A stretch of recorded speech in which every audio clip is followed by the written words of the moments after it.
ये कहानी है एक चुड़ैल की जो जंगल में रहा करती थी और बंदरों की तरह एक पेड़ से दूसरे पेड़ पर छलांग लगाकर आराम से पहुंच जाती थी। खैर, अभी भी वो चुड़ैल एक पेड़ से दूसरे पेड़ पर छलांग लगाते हुए मस्ती कर रही है और इसी के साथ साथ गाने भी गा रही है। पंछी बनी उड़ती फिरूं मस्त गगन में, आज मैं आजाद हूँ दुनिया के चमन में। और तभी उसका ये बेसुरा गाना सुनकर एक बंदर नीचे गिर जाता है। अरे लगता है इसको मेरा गाना कुछ ज्यादा ही अच्छा लगा। रुक, फिर से गाती हूँ। चुड़ैल फिर से गाना गाने लग जाती है। तभी वो ऊपर से ही देख लेती है कि दो नौजवान इसी जंगल के पास से गुजर रहे हैं, जिनके हाथ में एक एक पोटली भी है। अभी एक मासूम सी औरत की आवाज निकालती हूँ और इन दोनों को अपने जाल में फंसाती हूँ।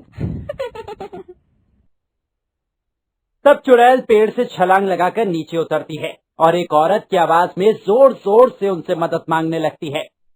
बचाओ बचाओ, कोई है, बचाओ, मैं गड्ढे में गिर गई हूँ। अरे हरिया, लगता है कोई औरत मुसीबत में है, हमें उसकी मदद करनी चाहिए। हाँ बिल्लू, तू सही कहता है, चल। और वो दोनों बिना सोचे समझे जंगल के अंदर चले जाते हैं। मैं यहाँ हूँ। हाँ रुको, हम आ गए हैं, तुम चिंता मत करो। हाँ। दोनों मित्र उस चुड़ैल को गड्ढे से बाहर निकाल देते हैं। बहुत बहुत शुक्रिया। कोई बात नहीं दीदी। दीदी किसको बोला? मैं तो अभी जवान हूँ। जब मैं मरी थी तो सिर्फ 24 साल की थी, समझा? क्या? अब ये सुनकर दोनों मित्रों के हाथ पांव फूल जाते हैं और डर के मारे पसीने छूटने लगते हैं। कौन हो तुम दीदी? मतलब बहन? तभी वो लड़की करिश्मा चुड़ैल में बदल जाती है। तुम दोनों की मौत हूँ मैं। आज मैं तुम दोनों का ताजा ताजा खून पीऊंगी। जाने दो, हमें जाने दो। हाँ ठीक है, तुम दोनों को जाने दूंगी, लेकिन सिर्फ एक ही शर्त पर। कैसी शर्त? शर्त ये है कि हम तीनों उन 3 सामने वाले पेड़ पर एक साथ चढ़ेंगे।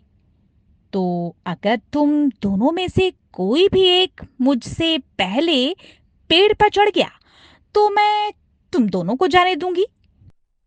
ठीक है, हाँ मंजूर है। हाँ ठीक है, तो चलो।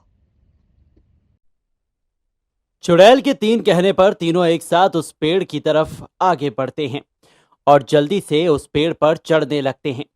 वो चुड़ैल लगभग उस पेड़ पर चढ़ ही चुकी थी। ये देखकर बिल्लू अपनी रफ्तार और तेज कर लेता है और जल्दी जल्दी पेड़ पर चढ़ने लगता है। आजा आजा आजा। और इसी हड़बड़ी में बिल्लू नीचे गिर जाता है और उसकी मौत हो जाती है। आह! नहीं मित्र। हाँ, अरे हरिया, तू तो हार गया। देख, मैं तो पेड़ पे चढ़ गई। वही बेचारा हरिया अपने दोस्त की मौत पर बहुत रोता है। तू तो हार गया, अब तो तुझे मरना ही पड़ेगा। इसके बाद करिश्मा हरिया के पास आ जाती है और उसके गले में काट कर उसका खून पी लेती है। आह, चले थे बड़ा मुझसे मुकाबला करने। अब इनको क्या पता कि मैं एक टार्जन चुड़ैल हूं। दरअसल हरिया और बिल्लू इस गांव में पहली बार आए थे। हरिया की बड़ी बहन मंजू इसी गांव में रहती थी, तो हरिया बिल्लू के साथ अपनी बड़ी बहन से मिलने के लिए आया था। खैर, इस बात को कुछ महीने बीत जाते हैं। 4 महीने हो गए हैं, अभी तक मैंने ताजा खून नहीं पिया। कुछ कर करिश्मा, वरना तू यहाँ से गायब हो जाएगी। तभी एक दिन गांव का एक युवक जगत अपने छोटे भाई भोला और दो मित्र दीपू और जीतू के साथ उसी जंगल के रास्ते जा रहा था। अरे भाई, पता है, ये वही जंगल है जहां पर टार्जन चुड़ैल रहती है। अच्छा जगत, क्या तू इस जंगल के अंदर जा सकता है? बोल, है तुझ में इतनी हिम्मत? हाँ, जा सकता हूं। अरे झूठ बोल रहा है तू। अरे ओ, जगत कभी झूठ नहीं बोलता। और वैसे भी मैं चुड़ैल वुड़ैल में यकीन नहीं करता। मैं इस जंगल के अंदर अकेला जा सकता हूं और वापस भी आ सकता हूं। नहीं भैया, आपको यहां बहादुरी दिखाने की कोई जरूरत नहीं है। आपको पता है, गांव वाले मानते हैं कि यहां पर एक टार्जन चुड़ैल रहती है। वो बहुत ही खतरनाक है। सुना है, उछल उछल कर लोगों को मारती है। अरे भोला, तू कब से इतना डरपोक हो गया? भैया, आप मुझे चाहे डरपोक बोलो या चाहे बेवकूफ बोलो, लेकिन भैया, आप अंदर मत जाना। ये सुनकर दीपू और जीतू हंसने लगते हैं। चुप कर, तू यहां मेरी बेइज्जती करवाने आया है क्या? अब तो मैं इस जंगल के अंदर जरूर जाऊंगा। वहीं दूसरी ओर टार्जन चुड़ैल इन चारों को देख रही है और हंस रही है। आओ आओ, तुम लोगों का ही इंतजार कर रही हूँ मैं। आज तो मेरी दावत हो जाएगी। खैर, भोला अपने बड़े भैया को बहुत समझाता है, लेकिन जगत उसकी बिल्कुल नहीं सुनता और जंगल के अंदर चला जाता है। देखो दीपू और जीतू, तुम्हारी वजह से मेरे भैया की जान खतरे में है। मैं भी जा रहा हूं उनके पीछे। अरे रुक जा भोला, हम इतने भी बुरे नहीं हैं कि तेरे साथ ना चले। हाँ, हम दोनों तो बस मजाक कर रहे थे, और वैसे भी यहां पर कोई चुड़ैल वुड़ैल नहीं रहती है। तीनों अंदर चले जाते हैं। अंदर जाते ही तीनों की आंखें फटी की फटी रह जाती हैं। वो देखते हैं कि टार्जन चुड़ैल जगत का खून पी रही है। वहीं ये देखकर भोला बेहोश हो जाता है। भागो! भाग भोला, भाग! दीपू! दीपू और जीतू वहां से भागने की कोशिश करते हैं, लेकिन टार्जन चुड़ैल उन्हें भागने नहीं देती। कहाँ जा रहे हो? जाने दो हमें, हम तुम्हारे पैर पड़ते हैं। जाने दूंगी, लेकिन तुम्हें मेरे साथ मुकाबला करना होगा। अगर तुम दोनों उस मुकाबले में जीत गए तो मैं तुम सबको जाने दूंगी। मुकाबला ये होगा कि तुम दोनों को मेरे 50 गिनने तक उस पेड़ पर चढ़ना होगा और उसी पेड़ के सामने वाले पेड़ पर छलांग लगाकर पहुंचना होगा। ठीक है, तो पहले जीतू की बारी आती है।